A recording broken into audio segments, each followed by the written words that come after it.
Dans ce tutoriel, nous allons voir comment gérer le menu d'un site WebGazelle. Dans cet exemple, ce site a plusieurs niveaux. Lorsque l'on survole une rubrique principale, les sous-rubriques apparaissent.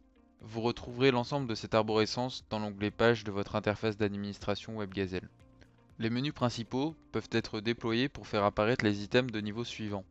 Lorsque l'on clique sur l'une de ces pages, son contenu apparaît à droite. Nous allons créer une nouvelle page. Pour cela, il suffit de se placer dans l'arborescence du site et de sélectionner la rubrique dans laquelle nous souhaitons insérer cette page. Un bouton plus apparaît, nous invitant à créer une nouvelle page. Pour renommer cette page, il suffit de modifier le champ situé sur le haut, puis de cliquer sur Enregistrer. L'URL de la page s'adapte automatiquement. Nous pouvons voir que la page est désormais bien présente dans l'arborescence. En cliquant sur l'icône située juste à gauche du bouton Enregistrer, nous serons redirigés vers le rendu de la page. Comme convenu, notre page a bien été créée et celle-ci apparaît dans le menu. De retour dans le CMS, un menu déroulant situé en haut à droite de l'écran, près du bouton Enregistrer, vous donne accès à plusieurs options, modifiant le comportement de la page. Ainsi, lorsque l'on décide de sélectionner Non publié et que l'on enregistre, cela signifie que la page n'est plus accessible au public et le point vert devient gris. Dans ce même menu déroulant, nous avons la possibilité de masquer la page du menu, tout en la laissant accessible.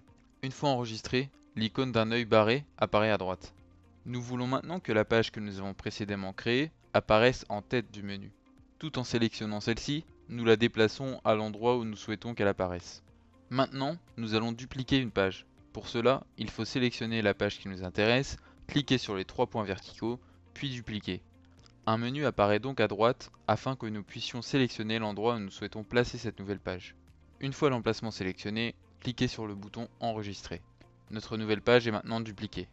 Pour terminer, nous allons supprimer une page. Il suffit pour cela de cliquer de nouveau sur les trois points verticaux, puis supprimer.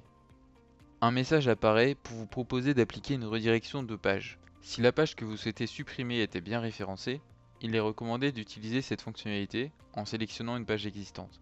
Sinon, vous pouvez confirmer la suppression. Attention, la suppression d'une page entraîne également la suppression de toutes ces pages de niveau inférieur.